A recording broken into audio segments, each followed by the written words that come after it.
감사의 사전적 정의는 고마움을 느끼다 혹은 받은 은혜나 호의의 고마움을 나타내는 행위를 뜻합니다.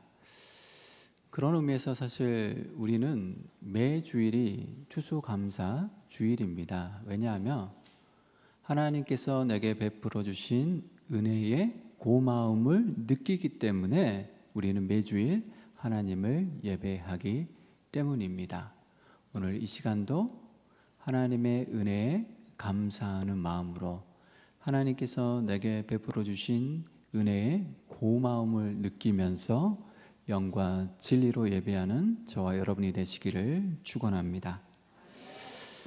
이 감사의 사전적 의미를 곱씹어 보면 감사가 성립되기 위해선 전제 조건이 요구된다는 사실을 확인할 수 있습니다.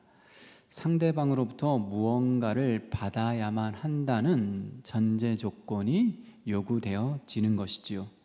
물질적인 것이든 정신적인 것이든 무언가 받았기 때문에 감사할 수 있다는 것입니다. 하나님과 성도의 관계 속에서도 감사는 요구되어지기 마련입니다. 성도는 하나님께서 내게 베풀어 주신 은혜에 마땅히 감사해야 하고, 감사하는 삶이야말로 성도들의 삶을 간통하고 있는 핵심이라 할 수 있습니다. 성경은 줄기차게 여호와께 감사하라, 여호와를 찬양하라 우리에게 명령하는 까닭은 이 때문입니다. 그런데 이 감사의 사전적 의미에 익숙해지다 보면 자칫 하나님께서 나에게 무언가를 베풀어 주셨을 때에만 감사가 가능하다는 말로 이해될 수 있습니다. 그러나 여러분, 성경이 말하는 감사는 어떤 감사입니까? 무언가를 제공받아야만 성립되는 그 감사, 그 조건적인 감사를 넘어서는 감사가 성경이 사실 일관되게 증거하고 있는 감사입니다. 이를테면 데살로니가전서 5장 18절에 보면 범사에 감사하라 우리에게 명하고 있습니다.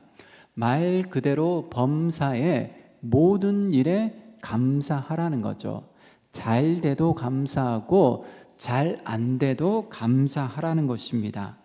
어떤 상황이든지 어떤 형편이든지 따지지도 말고 묻지도 말고 무조건 감사하라는 것이죠. 어떤 조건에 얽매이지 말고 조건을 넘어서서 믿음으로 감사하라는 뜻입니다. 여러분, 이 그림은 오스트리아의 화가 에거 린츠의 작품입니다. 전쟁과 가난이 휩쓸고 간 듯 그림의 배경에는 사람들과 그리고 식탁만 덩그러니 남아 있습니다. 먹을거리도 보이지 않고 입을거리도 보이지 않습니다. 그동안 사람이 산 것 같은 온기도 전혀 느낄 수가 없습니다. 식탁 위에 텅 빈 나무 그릇만 놓여 있을 뿐입니다. 약간 열려있는 식탁 속을 뚫어지게 쳐다보아도 아무것도 없습니다. 그런데 여러분, 이 그림의 제목은 흥미롭게도 식탁 기도입니다.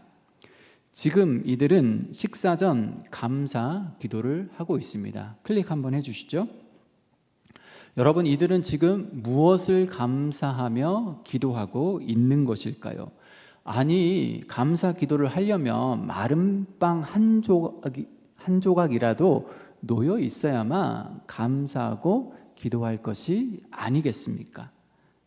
그렇다면 도대체 이들은 무엇 때문에 무엇을 감사하며 기도하고 있는 것일까요?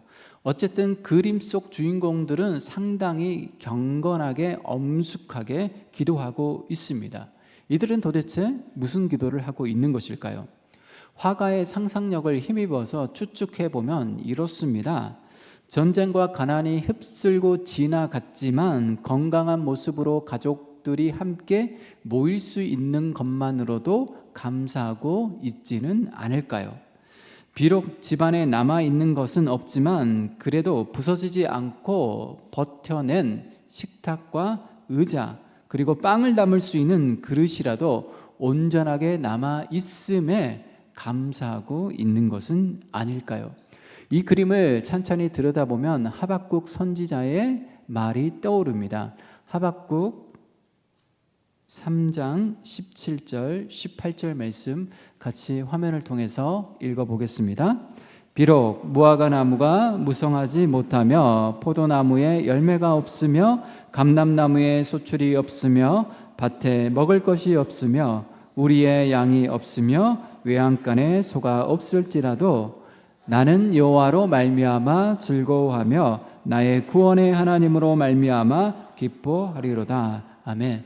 자, 이 짧은 구절 속에 없다라는 말이 6번이나 반복되고 있습니다. 그러니까 상당히 암울하고 절망적인 상황이죠. 이것도 없고 저것도 없습니다. 아무것도 없습니다. 그런데 하박국 선지자는 한 가지 있음으로 말미암아 기뻐하고 있습니다. 무엇 때문에 기뻐하고 있습니까? 여호와로 말미암아 즐거워하며 나의 구원의 하나님으로 말미암아 기뻐하리로다. 하나님으로 말미암아 즐거워하고 기뻐하고 찬양하고 감사한다는 것입니다. 이것이 바로 하박국 선지자의 믿음입니다. 하박국 선지자는 감사가 무엇인지를 적확하게 이해하고 있었던 거고 실제 삶을 통하여서 감사의 고백을 하고 있었던 거죠. 자, 이제 추수감사주의를 맞이하여 우리가 던져야 될 질문은 이것입니다. 먼저 우리 자신에게 물어야 할 질문은 이것입니다. 내가 오늘 감사하는 이유는 무엇인가? 추수감사주일이니까 그냥 감사하는 것인가? 뭔가를 받아야 감사하는가? 받은 게 없어도 나는 감사하고 있는가? 일이 잘 풀려서 감사하는가? 일이 잘 풀리지 않아도 나는 감사하고 있는가? 있음으로 감사하는가? 없음으로도 나는 감사하고 있는가? 다른 이유가 아니라 하나님으로 말미암아 나는 진정 감사하고 있는가? 때문에 감사하고 어떤 조건이 성립되었기 때문에 감사하는가? 아니면 어떤 조건도 충족되지 않았음에도 불구하고 나는 감사하고 있는가? 다음으로 우리가 던져야 될 질문은 이것입니다. 도대체 어떻게 범사의 모든 상황 속에서 어떤 형편에든지 나는 감사할 수 있는가? 이것도 없고 저것도 없는데 아무것도 없는데 그럼에도 어떻게 여호와로 말미암아 하박국 선지자처럼 하나님으로 말미암아 기뻐할 수 있고 감사할 수 있는가? 시편을 찬찬히 들여다보면 감사시로 분류될 수 있는 다수의 시들이 있다는 것을 알 수 있습니다.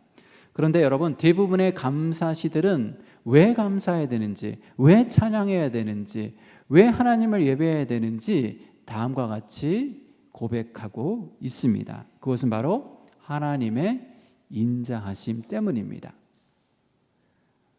여러 가지 이유들이 있겠고 여러 가지 조건들이 있겠지만 무엇보다도 하나님의 백성은, 성도는 여호와의 인자하심으로 말미암아 감사해야 된다는 겁니다. 시편 107편 1절 말씀 화면을 통해서 같이 한번 읽어보겠습니다. 여호와께 감사하라. 그는 선하시며 그 인자하심이 영원함이로다. 아멘. 그리고 오늘 본문 시편 117편입니다. 1절 2절 같이 한번 읽어보겠습니다. 너희 모든 나라들아 여호와를 찬양하며 너희 모든 백성들아 그를 찬송할지어다. 우리에게 향하신 여호와의 인자하심이 크시고 여호와의 진실하심이 영원함이로다. 할렐루야. 아멘. 시편 136편 1절로 3절입니다. 여호와께 감사하라. 그는 선하시며 그 인자하심이 영원함이로다. 신들 중에 뛰어난 하나님께 감사하다. 그 인자하심이 영원함이로다.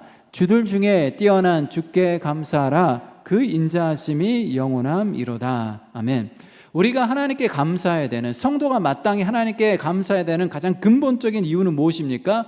여호와의 인자하심 때문입니다. 여기서 인자로 번역된 히브리어 단어는 우리에게 익숙한 단어입니다. 헤세드입니다.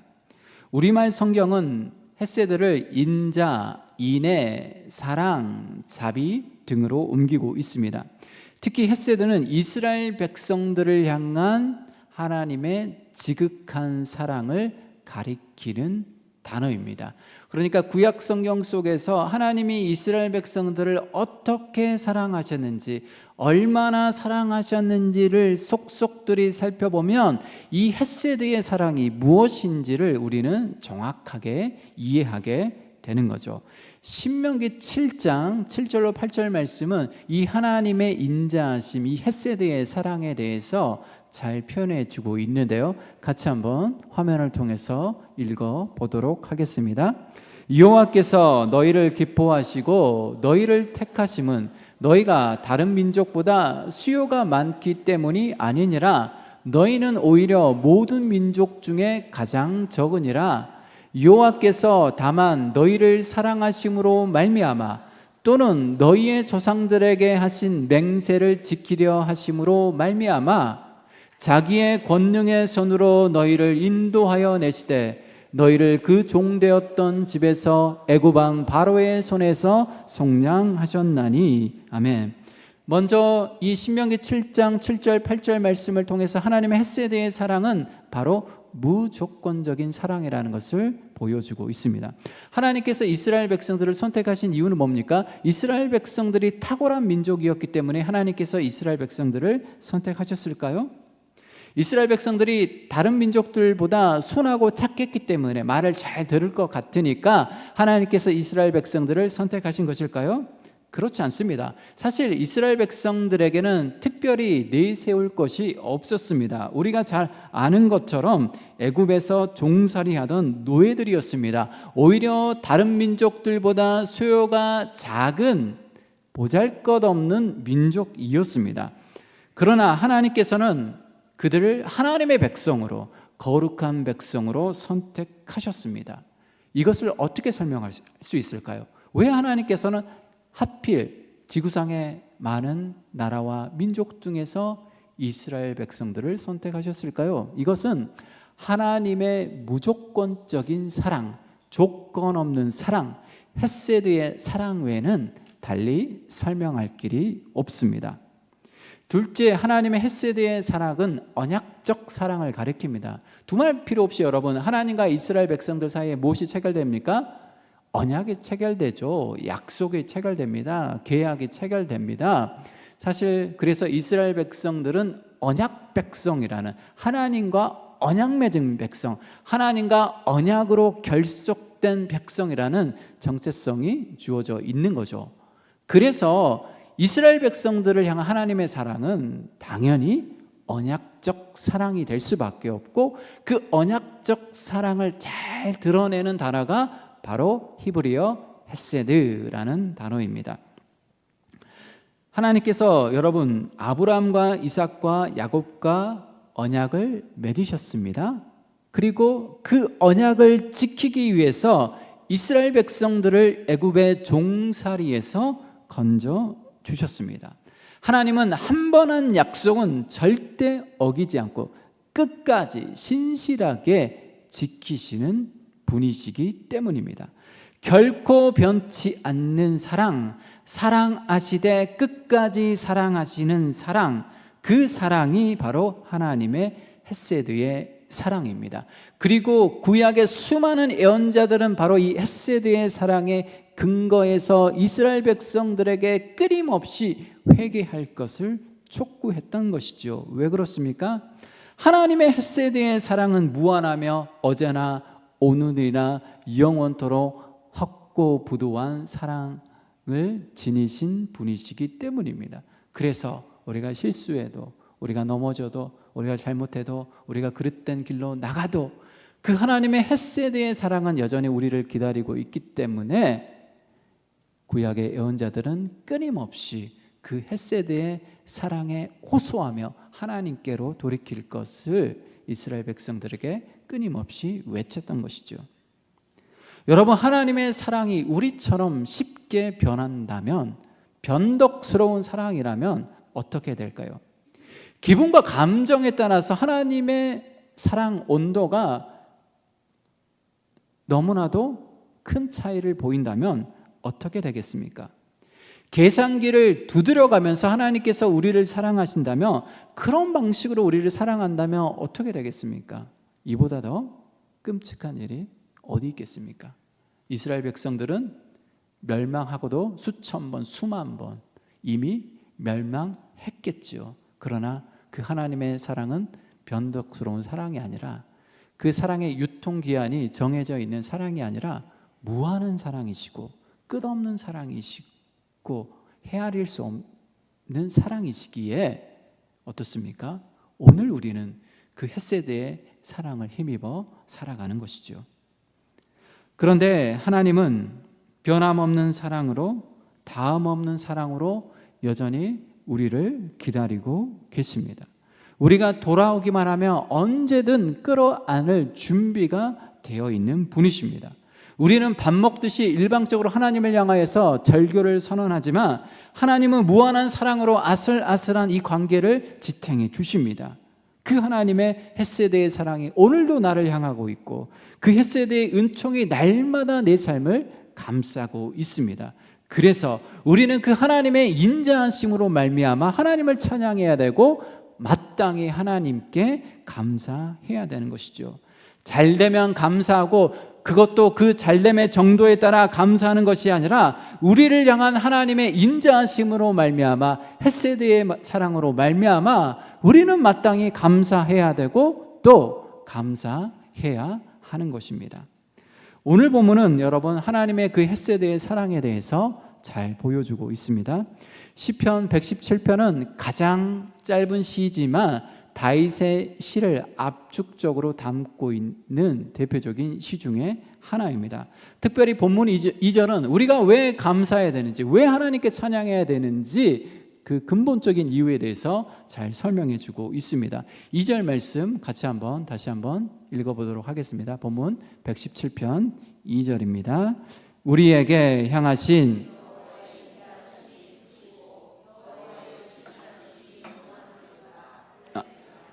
아멘.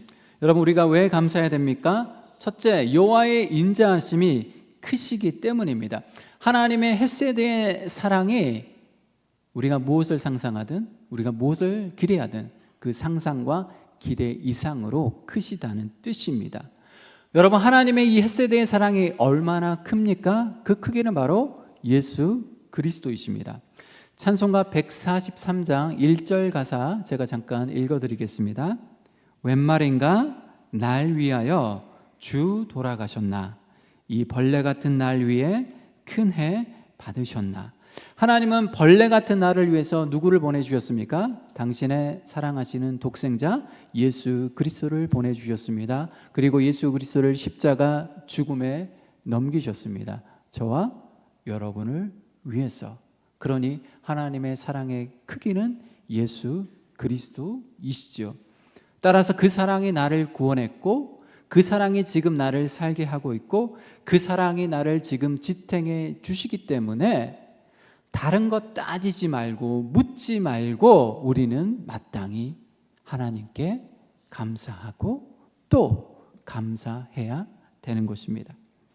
둘째, 여호와의 진실하심이 영원하기 때문에 우리는 감사해야 합니다. 이 진실하심에 해당하는 히브리어 단어는 에메트입니다. 이 에메트는 우리말 성경에서 진리, 진실, 성실, 신실 등으로 번역되고 있습니다. 그러니까 여러분, 헷세드도 히브리어 단어는 헷세드인데 우리말 성경에는 인애, 인자, 사랑, 자비, 긍휼 다양한 언어로 옮기고 있지 않습니까? 에메트도 마찬가지입니다. 왜 그럴까요? 그러니까 사실 여러분, 하나님의 그 사랑의 속성을 어떤 한 단어로 꼬집어서 압축해서 표현할 수 없기 때문에 문맥에 따라서 그렇게 다양하게 해석될 수 있고 번역될 수 있다라는 거죠. 그만큼 여러분, 하나님의 사랑은 인간의 언어로 담을 수가 없습니다. 그 하나님의 사랑은 인간이 측량할 수 없는 사랑이시기 때문입니다. 자, 그런 의미에서 여러분, 이 헷세드와 에메트는 짝 단어라고 할 수 있습니다. 그러니까 인자하심과 진실하심은 늘 짝처럼, 짝꿍처럼 함께 표현된다는 것을 우리가 성경 속에서 확인할 수 있습니다. 그런 관점에서 보면 헤세드의 동의어가 에메트다라고 말할 수도 있는 거죠. 그러니까 인자하심과 진실하심은 동의어다. 그리고 상황에 따라서 문맥에 따라서 다양하게 표현될 뿐 그 하나님의 사랑의 속성을 표현하는 관점에 따라 강조점에 따라 표현하는 단어일 뿐 동의어다라고 말할 수 있겠습니다.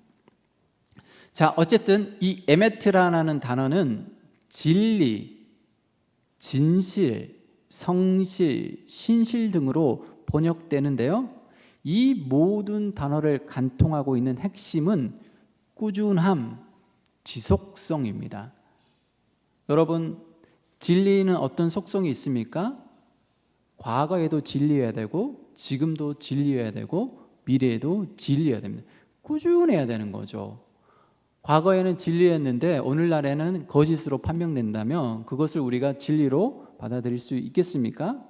진리의 토대는 경고해야 되는 거죠. 시간을 초월해서 참으로 증명되고 확증되는 것을 우린 진리라고 명명할 수 있는 거죠. 그래서 여러분, 진리든 진실이든 성실이든 신실이든 사실은 이 지속성과 꾸준함이 그 단어를 관통하고 있다는 것을 알 수 있습니다. 그래서 시인은 여호와의 진실하심이 영원함이로다 라고 노래하고 있는 것입니다. 하나님은 어제나 오늘이나 영원토록 동일하신 분이십니다. 그러니 여러분, 우리가 사는 세상은 어떻습니까? 얼마나 변덕스럽습니까? 우리 자신을 들여다보아도 우리 자신이 얼마나 변덕스럽습니까? 또한 이 세상은 얼마나 덧없는 세상입니까? 그러니 여러분, 변덕스럽고 덧없는 세상 속에서 하나님보다 더 신뢰할 만한 분이 어디 있겠습니까? 어제나 오늘이나 영원토록 한결같으시니 하나님이야말로 우리가 온전히 절대적으로 신뢰할 수 있는 유일한 분이신 거죠. 그분은 에메트, 진리처럼 흔들림 없이 나를 사랑합니다. 그 사랑에 내가 반응하지 않는다 할지라도, 그 사랑에 내가 합당하게 응답하지 않는다 할지라도 하나님은 마치 진리처럼 흔들림 없이 우리를 여전히 사랑하십니다. 그분은 에메트, 진실로, 진심으로 우리를 사랑하십니다. 그분은 지속적으로 꾸준히 에메트, 신실하게, 성실하게 나를 사랑하십니다. 이런 사랑으로 나를 사랑하는 사람이 여러분, 하나님 외에 누가 있습니까? 여러분 주변에 있으세요? 남편이 아내가 그런 사랑으로 나를 사랑해 줄까요? 부모의 사랑도 여러분, 이 하나님의 헤세드의 사랑, 에메트의 사랑은 흉내는 낼 수 있지만 하나님과 같은 수준의 사랑이라고는 할 수 없죠. 하나님의 사랑에는 턱없이 못 미치는 사랑입니다. 그래도 부모의 사랑이 하나님의 사랑과 그나마 근접한 사랑일진데 그 사랑 역시 여러분 하나님의 사랑에는 못 미치는 사랑일 뿐입니다. 그러니 이런 사랑으로 나를 사랑해 주시는 그 하나님으로 인하여 우리는 기뻐하고 감사하고 마땅히 그 하나님을 찬양해야 하지 않겠습니까? 자, 다시 한번 이 그림을 보십시오. 비록 아무것도 없는 식탁 앞에 기도하고 있지만 여러분, 이들에게 무엇이 비추고 있습니까? 햇살이, 따뜻한 햇살이 비추고 있습니다. 바로 이 햇살이 어두운 실내를 밝혀주고 있습니다. 이는 이 가정에 임하고 있는, 그리고 앞으로 임할, 그리고 영원토록 임할 은혜의 햇살입니다. 우리는 조심스럽게 이 가정의 밝은 미래를 상상해 볼 수 있습니다. 감사가 일으키는 기적을 말입니다. 아무것도 없지만, 이것도 없고 저것도 없지만 그래도 살아있음에 감사하는 그들의 감사에 하나님께서 놀라운 은혜와 복으로 갚아주실 것을 기대해 볼 수 있겠죠. 사랑하는 성도 여러분, 범사에, 말 그대로 범사에, 모든 일에 감사하십시오. 무언가를 받았기 때문에 감사하는 것이 아니라 나를 향하신 하나님의 사랑이 너무나 크시고 크시기에 그 헤세드의 사랑만으로도 감사하고 또 감사하십시오. 모든 일에 감사하십시오. 내 소원이 성취되었기 때문에 감사하는 것이 아니라 나를 향한 하나님의 신실하심이, 진실하심이 영원하기 때문에 감사하십시오. 하나님의 헤세드의 사랑만으로도 우리는 충분히 감사할 수 있고 또 그렇게 감사해야 합니다. 하나님으로 말미암아 기뻐하고 찬양하고 감사하는 것, 이것이 성도가 보여야 할 마땅한 감사입니다. 오늘은 추수감사주일입니다. 우리는 지금 무엇 때문에 감사하고 있습니까? 우리의 감사의 수준은 어떻습니까? 우리의 감사의 온도는 어떻습니까? 우리는 무엇 때문에, 어떤 조건 때문에 감사하고 있습니까? 아니면 그저 하나님이 나와 함께 해주신 것만으로도 감사합니다.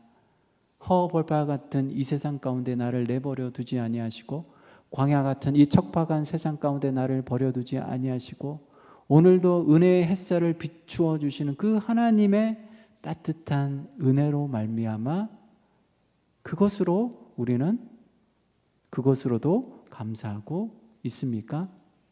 날마다 하나님의 헤세드의 사랑, 에메트의 사랑으로 인하여 감사하고 또 감사하는, 그래서 여러분의 삶이 감사가 일으키는 기적으로 충만하시기를 축원합니다. 기도하겠습니다. 주님, 헤세드의 사랑으로, 에메트의 사랑으로 우리를 품어주시고 우리를 안아주시고 날마다 은혜의 햇살을 비추어 주시니 감사합니다. 때문에 감사하는 것도 아니고 어떤 조건이 충족되었기 때문에 감사하는 것도 아니고 오직 하나님으로 말미암아, 여호와로 말미암아 기뻐하고 즐거워하고 감사하게 하여 주옵소서. 그래서 그 감사가 우리의 삶을 온통 은혜의 햇살로 가득 넘치는 그 놀라운 기적을 일으킬 수 있도록 도와주옵소서. 거룩하신 예수님의 이름으로 기도드리옵나이다. 아멘. 복음찬송 304